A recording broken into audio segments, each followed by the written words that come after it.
What is up, Internet? It has been a while. Too long. But we are here with another book review. Hopefully you've been paying attention to the gaming we've been doing. We've been doing a lot of gaming. We're going to do some HP Lovecraft here soon. But that's all beside the point. We are here for a book review. A very awesome classmate of mine that I've met in the class I'm taking, How to Become the True Media Seminar. He's just a classmate. We met. I told him we do book reviews, and he sent us The Unveiling. So thank you, Dennis Gilmore. Thank you for this free book. He signed it and everything. I don't want to move it, but he signed it to us. It says, "To Henry, enjoy." And enjoy I did. This guy, he is awesome at storytelling. But I have a lot of my notes, so we're just going to power through it. So this book opens up at an extremely fast pace. Valerie Sanderson and her kids, Nick and Stephanie, they're all chilling out in front of the tell-lie vision. If you know some of that green language, if you know, you know. They're sitting in front of the tell-lie vision. Valerie is barely keeping together as they watch the news. Oh, and here's some more green language already. So the news is, if you pay attention to the news, it's north, east, west, south, right? It's all the letters of a compass because the news takes your emotions in all different directions. That's what the goal of the news is to do, right? They'll show murder, somebody got shot at the mall today, and then followed by that we have, oh, look at these puppies, we're adopting these puppies out. You know, it's emotional manipulation is what the news does. So there are people mysteriously vanishing all over the world, and there's tension of nuclear war between the nations. And this is right in line with everything, all the chaos that's been going on in our world right now. I mean, this is very relevant, just like the barcode tattoos, but we're going to get into that. People are mysteriously vanishing all over the world, and here's a quote directly from the book. "America's colossal failure in the war on terror, especially the debacle known as the Iraq War, pretty much guaranteed that the world no longer trusted America's leadership on the international scene, and the U.S. was pretty much hated universally." That's a direct quote from page 2. Martial law is even being implemented worldwide, reminding me of the 2017 film called Bushwick. Okay, Bushwick is an amazing allegory, another amazing allegory. We're always talking about it. The entire score of the film Bushwick was composed by the legendary underground hip-hop artist. We're gonna do another cheer because he's an absolute legend. Aesop Rock. He's an absolute legend, just like Dennis. Not to steer it away from my man Dennis at all, but you know, so if you haven't seen that movie, definitely check out that movie. So there are riots all over the place, and Valerie's husband, Jeff, is a pharmacist. He is seeing a massive increase in the consumption of anxiety and antidepressant medication. Valerie herself has been succumbing to the addiction herself, bringing to mind the god-awful Netflix movie called White Noise, featuring an overweight Adam Driver who has a wife addicted to she's addicted to antidepressants, just like this book. Wake the Dead podcast goes deep into the dark symbolism of the film White Noise, the Netflix film White Noise, and I have also discussed it on the podcast, Crazy Life Stories. And Dennis has also been awesome enough to be a guest host on Crazy Life Stories. So if you want to get some more insight into this awesome author, like I said, he's a great storyteller. If you want to get more insight into his mind, go ahead and check out Crazy Life Stories. Shameless plug there. So the alleged leaders of the world announced that they have teamed up with a race of aliens known as the Balazans, and their leader is in attendance of the world leader meeting. Oh yeah, so like if the United Nations and all the presidents of all the presidents of America had a meeting, the leader of the aliens is right at that same meeting with them. The Balazan leader is named Kurak. Kurak, I hope I'm pronouncing that correctly. The being announces the Balazan's intent, how long they've been on the planet, and that that they are all over. I wrote that. I got kind of confused by my own notes. So they're all over the place. They've been on the planet during, our lifespan, and so they've been in existence. It's really it's intense. A Balazan can reveal itself to you if you choose, and there's one in Valerie's house, and the kids convince her to talk to it. Right away, I really enjoy how the chapters are left on cliffhangers. The author he really nails them cliffhangers. That's when books leave a chapter with a huge cliffhanger, that's the type of stuff that really intrigues me and really gets me to flip those pages. I'm like, oh, I gotta keep reading, I gotta keep going on, So I really enjoyed that, and also feels very nostalgic because, like I said, it has the first couple chapters have this chaotic energy, like the same kind of chaotic energy that I felt when I was in school during 9/11, and of course our school. I talked about this in Crazy Life Stories too. Our school kept replaying the 9/11, and then every year, like never forget, never forget, never forget, never forget. But anyways, so Star City, Chapter 2, Star City, 7 hours before the unveiling. Jeff is just trying to get through the day to be with his family, and it seems to be a smooth day. A longtime customer approaches Jeff in a panic and claiming that he was abducted by aliens. So Jeff plays it off.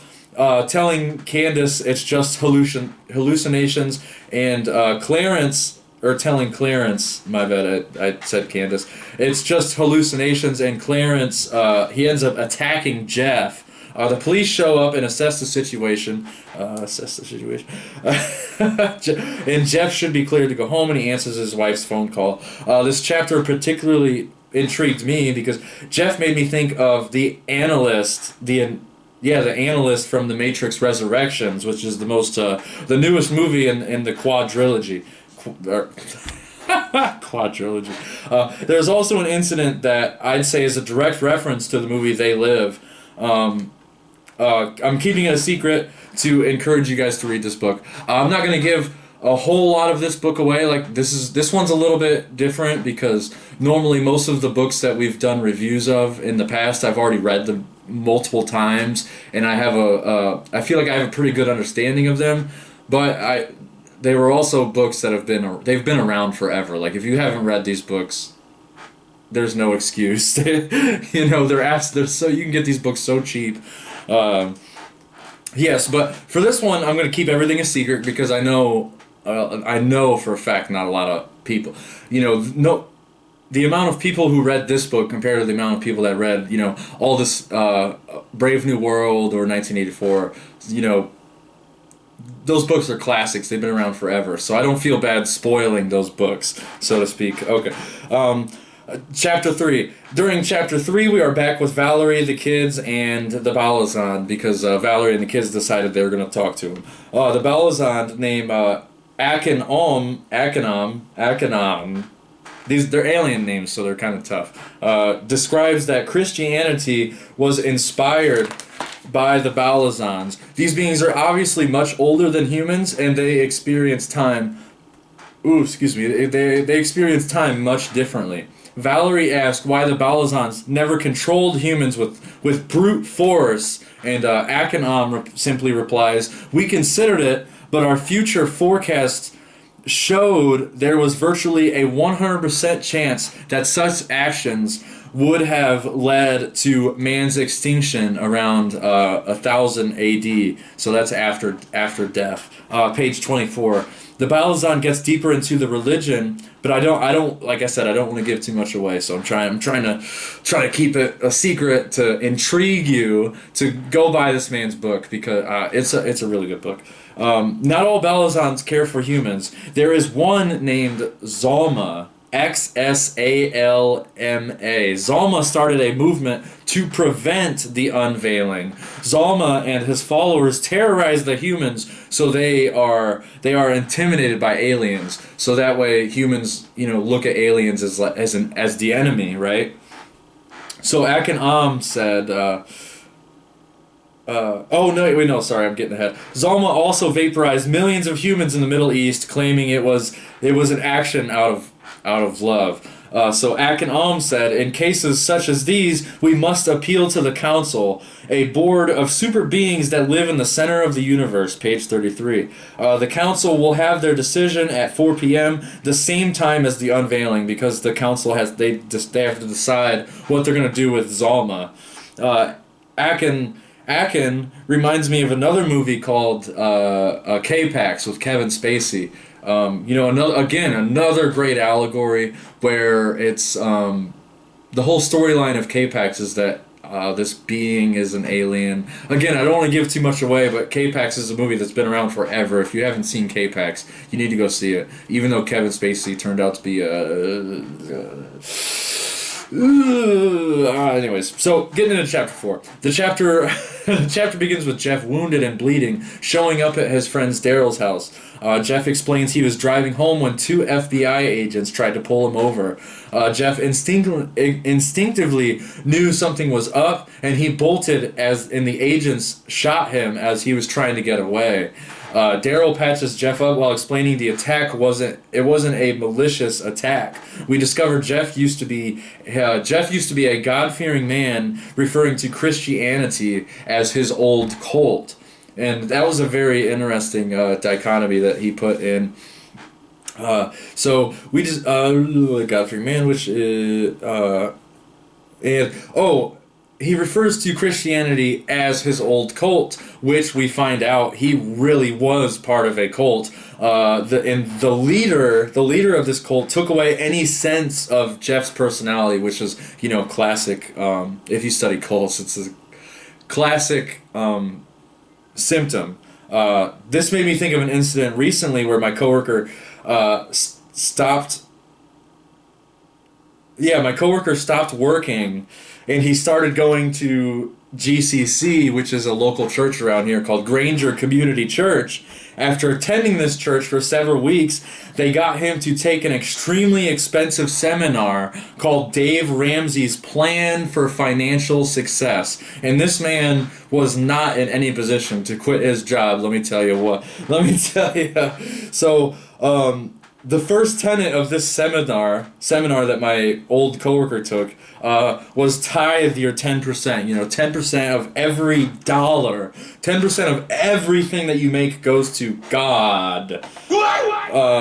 Long story short, I asked this guy how he could fear God and worship the military, and this is exactly how I said it. How can you be a God-fearing man where God is supposed creature of love and support the military at the same time? And you know what he said? His response was, I can't make this up. This is a direct quote of what he said. He said, I do not know because I am an American. That's what he said. How can you be a God-fearing man and worship the military? I do not know.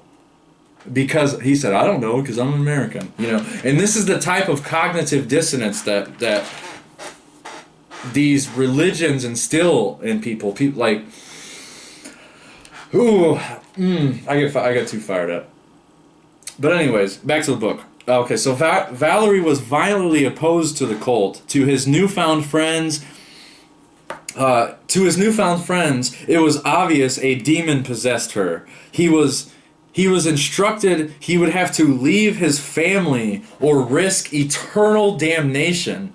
This edict was too much. He loved his family dearly and couldn't bear to leave them, so he refused to do so. The leader had seemed surprised at Jeff's stance. The first time Jeff had really showed some backbone against the man, then things got really strange, and that's a direct quote from page 40. As Jeff is daydreaming, Daryl breaks his concentration, and Jeff decides to leave before a Balazan Durak, or the Balazan Durzak, that's his name, Durzak, gosh, it's confusing, unveiled himself. So while Jeff is getting his arm repaired because he got shot from the police, he got shot as he was getting away, and his friend is like, "Oh no, they're totally cool beings, like they're here for good." And Jeff's like, "I got to get out of here before this alien unveils himself." I thought that was kind of funny. So Jeff, chapter 6, Jeff is driving home and he sees the military performing a patrol around his neighborhood. The armed men repeat, "We have everything under control." Once to his home, Jeff expresses that he doesn't trust the Balazans, even after Ak and Om performed a few miracles. The chapter ends with Jeff storming out of his own house. Yeah, that was an interesting chapter. The first half of the book is absolutely phenomenal, by the way. Jeff goes out in nature. Here's chapter 7. Jeff goes out in nature to get some fresh air, but the surrounding neighborhood is engulfed in chaos. Some humans have decided to take sides versus the aliens, and even the police are getting attacked. Even the police are getting attacked. It's getting crazy. It's total chaos. One of the armed people asks Jeff whose side he was on, but Jeff plays it off very smoothly, trying to get back to his house. He gets trapped in an alley by the police, and then the police basically knock him unconscious, finishing this chapter. So getting into chapter 8, nothing too exciting happens. Nothing too exciting happens this chapter. Jeff goes to work at the pharmacy with Ak and Om, so everything's smoothed out. Aliens are like kind of living with the humans. It's really weird. Jeff goes to work at the pharmacy with Ak and Om. The Balazans have medical advancement, but they are still selling medications. So the Balazans say they're much older than humans. They've been around forever, but I noticed that they're still out here selling anxiety medications. And actually, they end up like destroying all of the humans' medicine because they say that it's not real medicine, and the Balazans make their own medications, and then they're still, like I said, they're still selling it. So they're still producing money and getting resources. It's really bizarre. The whole time you're like what? Or at least that was my impression, which is why you should read the book, because then I want to hear your impression. Put your impression of how you felt about the Balazans in the comments below. A disgruntled customer comes in and says he wants the old medicine. He wants the old medication. And Ak and Om then basically... spoiler alerts. So if you haven't read the book at this point, I'm going to give you a minute to shut the video off. Shut the video off. Put this book in your cart. Go to the website. I will leave Dennis's website in the description of this video. So spoiler alerts, we're getting kind of far into the book here. So spoiler alerts. Okay, so nothing too exciting happens this chapter. He goes, Ak and Om heals his arthritis, and he just kind of touches him. He performs a sort of miracle. Ak and Om is like, "Here, come here. I'm going to heal your arthritis, and you won't have any more pain." He won't have any more pain, seemingly, but he heals his arthritis. Dude goes home, but Ak and Om tells Jeff and the other guy, he's like, "I performed a miracle here. Don't tell anybody about it." He like keeps it a secret, so it's like... So you care about human beings, but you don't want to perform miracles and heal their pain at the same time, and then you're still taking their money by selling the medications. It's just it's weird. It's weird, So if you read the book, you're like, this is sketchy. These aliens are sketch. They're sketch balls. This is cognitive dissonance. This stuff isn't making any sense. So chapter 9, Jeff has a support group that he attends once a month. Members of this group are they're just as distrustful as the Balazans as Jeff is. So Jeff feels welcome. He feels at home, because even at his house, his wife and kids are like, "Oh, the aliens!" Like they start eating it up. They're like, "Whoa, the aliens are helping us. They're They're on our side. There is even TV propaganda in the form of a cartoon called Balazan Rescue. And this made me think of, again, to plug Crazy Life Stories and to plug Wake the Dead podcast. Wake the Dead podcast gets into it way more extensively, but I've talked about how Disney, the Disney Corporation, they used to have war propaganda cartoons just like this. You know, they had cartoons where Donald Duck was like encouraged to sign up for the draft, and Donald Duck was encouraged to pay his taxes because that's what being a good American's all about, right? Yeah, it still drives me nuts. So again, check out Crazy Life Stories, but even better yet, check out Wake the Dead, because they do phenomenal work over there. They get into that Disney stuff, and they talk about how Stanley Kubrick has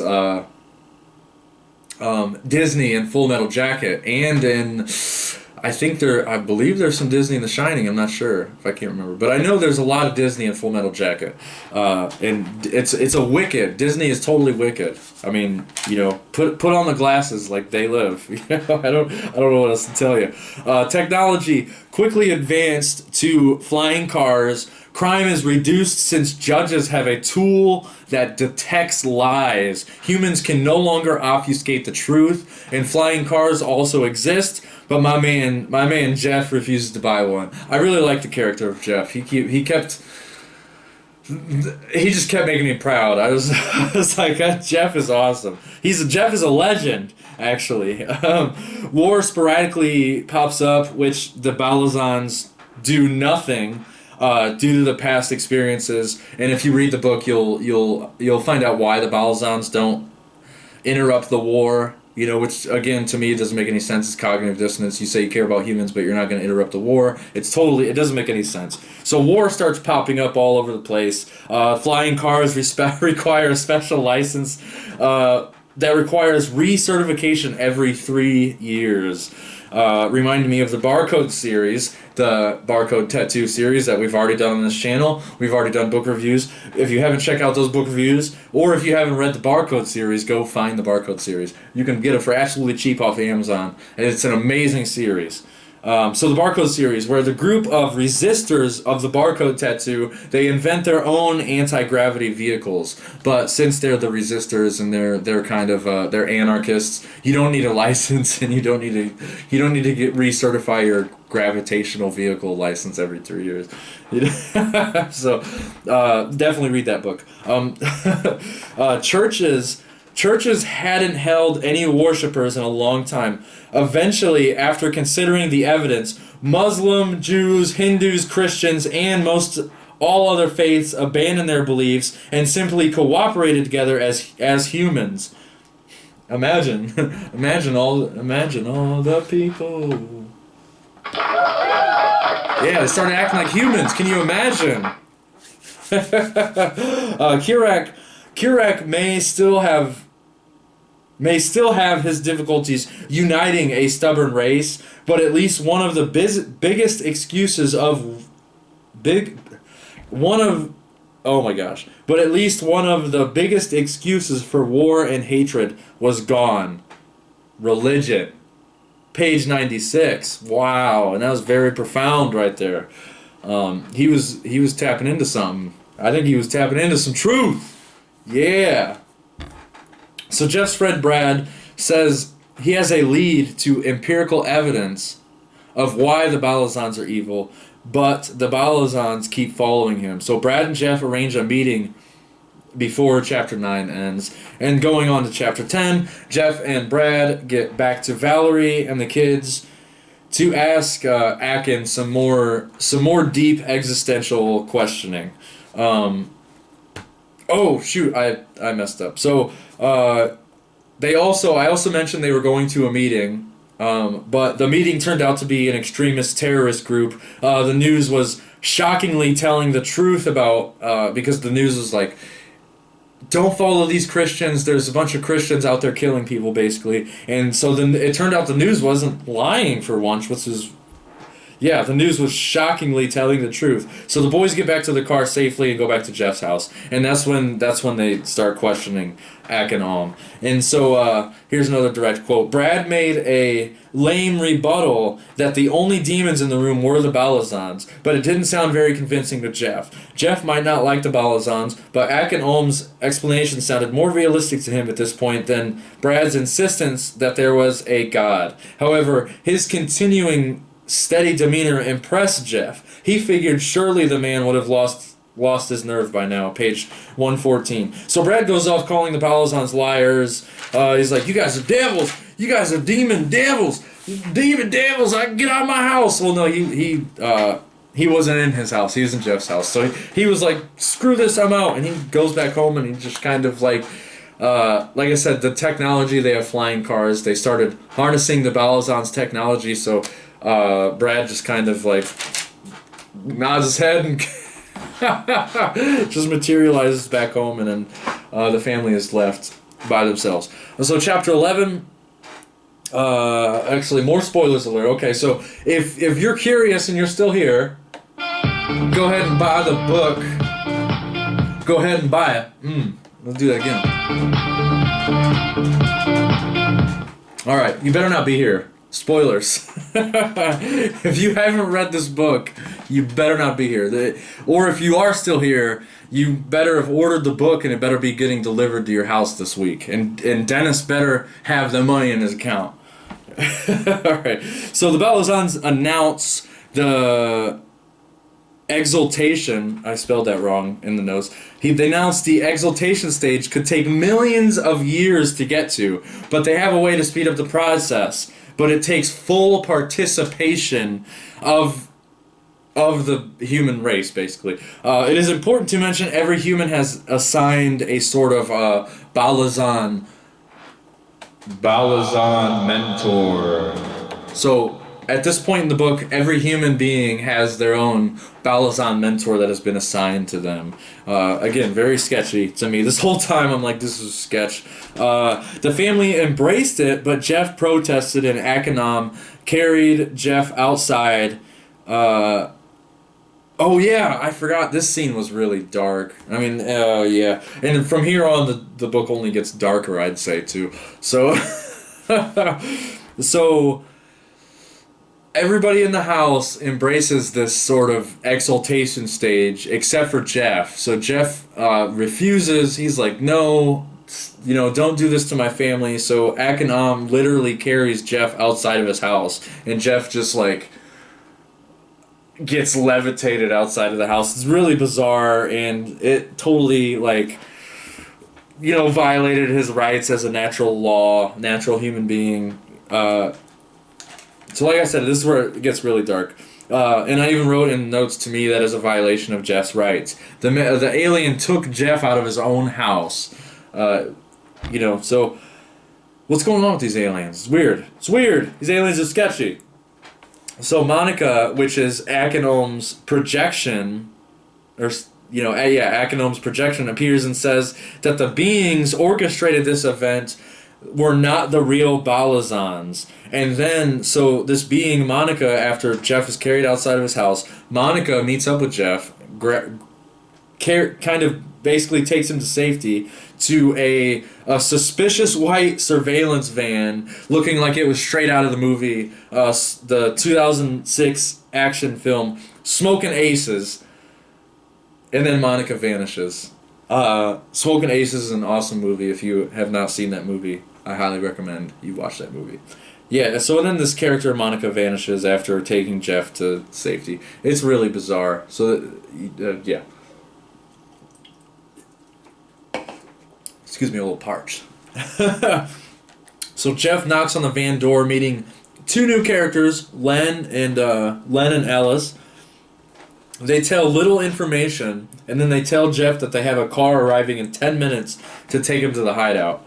Len and Ellis say that they have an important message to broadcast if they can shut down the Babylon signal, which, again, shameless plug, this reminds me of the Barcode Tattoo trilogy, or the movie They Live.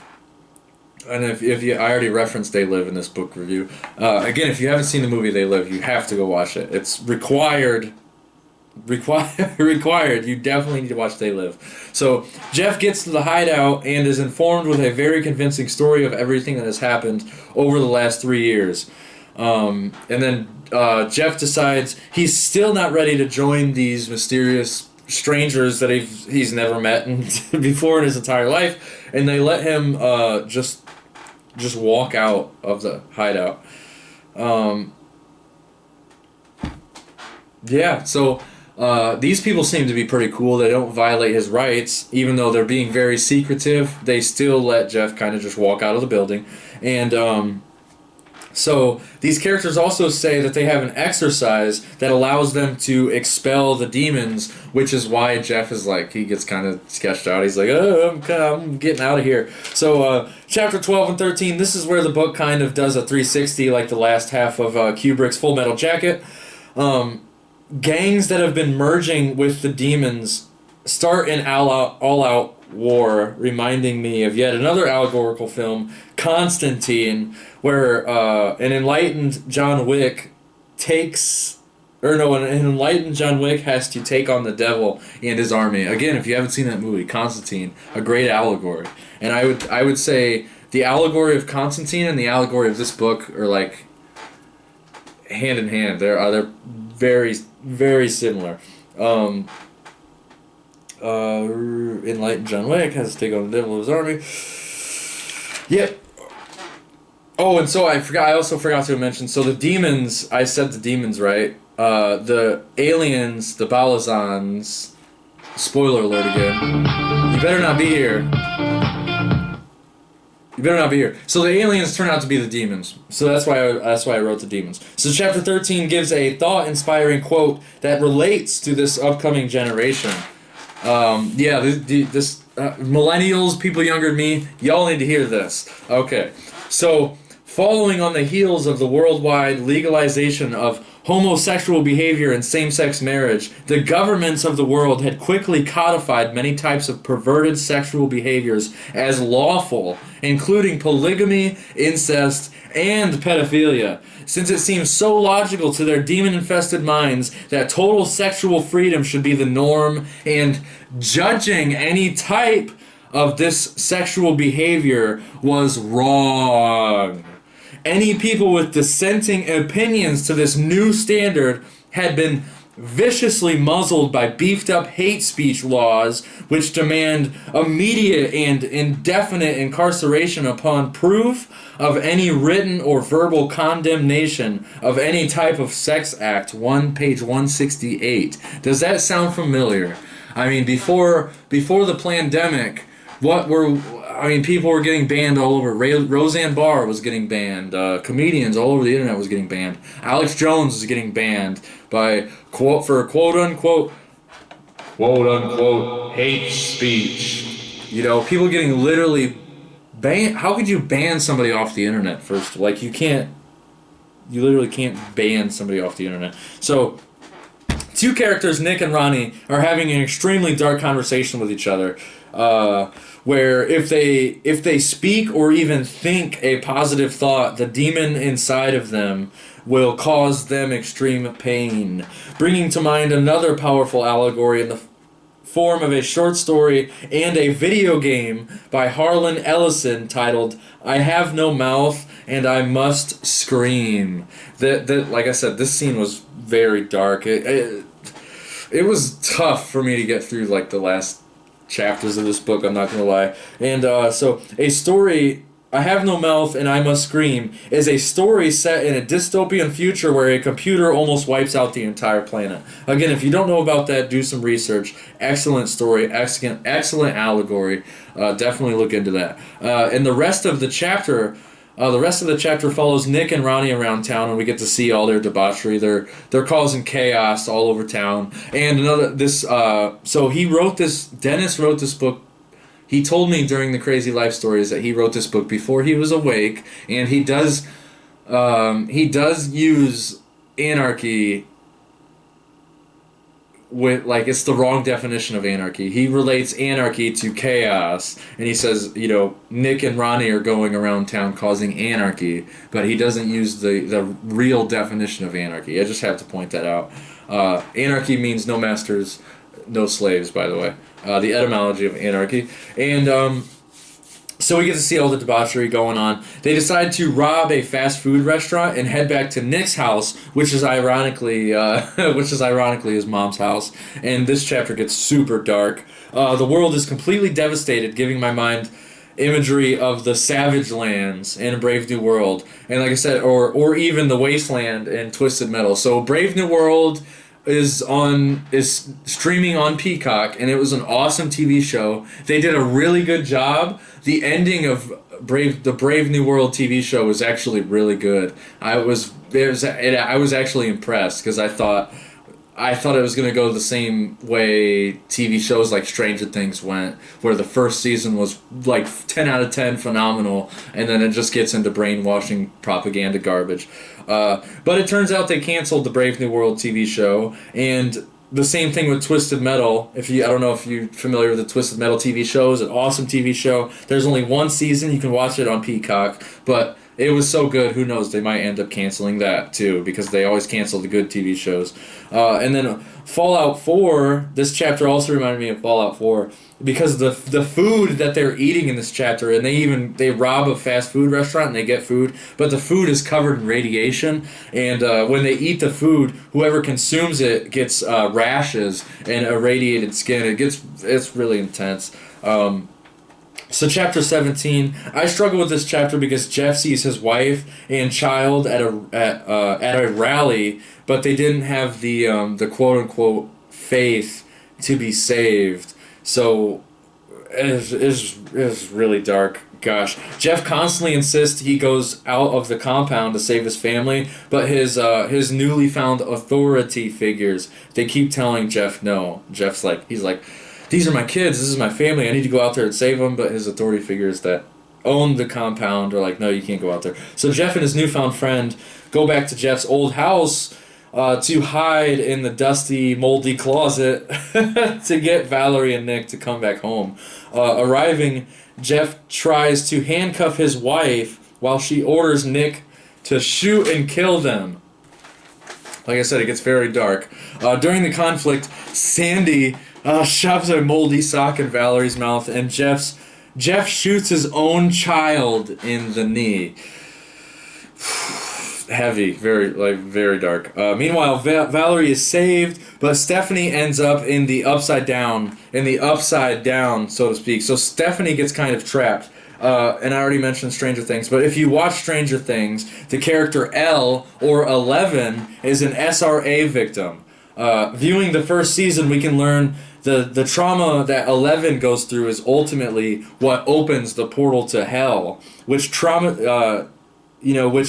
opening the portal, the trauma that 11 goes through opens up the portal to hell, and then the portal to hell ultimately traumatizes other children, because we find out that Will gets trapped into the upside down, right? So he has the will, he has the name Will, because he has the willpower to ultimately come out of the upside down. That's the whole moral of the story. The whole moral of the first season of Stranger Things is basically stop traumatizing children. And stop traumatizing children includes circumcision, And again, Wake the Dead podcast, they get really deep into these topics. Stop traumatizing children. And, we always say in the freedom community, the more moral an aggregate society becomes, the more free an aggregate society comes. When circumcision stops happening, we will be that much closer to getting true freedom. This stuff needs to stop. It is sickening. It's sickening. So chapter 21. Up until this point, Stephanie has been in a spiritual war with Nick's demons. Valerie comes out of her coma saying she went to heaven and God gave her a gift. Here's a quote. "The Lord has given Valerie the gift of influencing and guiding a person's thoughts without their awareness, and showed her how to use it." Page 266. Okay, so now correct me if I'm wrong, but I wrote in my notes, is that not brainwashing? I mean, let's read that again. The Lord has given Valerie the gift of influencing and guiding a person's thoughts without their awareness and showing her how to use it. I'm sure there's people out there in the internet land willing to correct me, but yeah, please put it in the comments below if I am wrong. The battle between Stephanie and Nick is actually in the Upside Down is actually pretty epic. I do have to say, it reminds me of a video game. Stephanie like kind of looks in a mirror and she's like muscles, and you know she gets like beefed up and she has a flaming sword like Adventure Time. It's really these scenes of where they're battling is really awesome. It reminds me of like Lord of the Rings or something like that, which is another amazing allegory. She wondered, Stephanie, if she could communicate with her mom without words and decided to try it.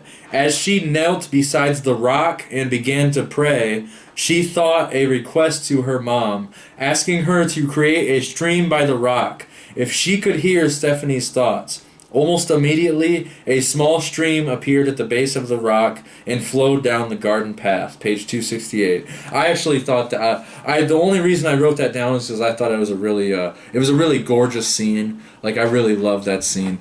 So obviously from that quote you could tell the last half of the book. It gets dark. I mean, it's kind of a bitter. The last half of the book is very bittersweet. I'll put it that way. The last half of the book is it's very bittersweet. I was trying to think of what else to say. So check the book out. So Dennis has his own website that I highly recommend you checking in. It's an amazing rabbit hole. He made his own website. He did all the. It seems like he did all the coding, and like he built the website from scratch. And it is an awesome website. It's a great rabbit hole to go down. So his website is theredpilloftruth.com. I will put it in the description of this video. And so just to wrap it up, I mean, this book is awesome. It gets really good. He's a phenomenal writer.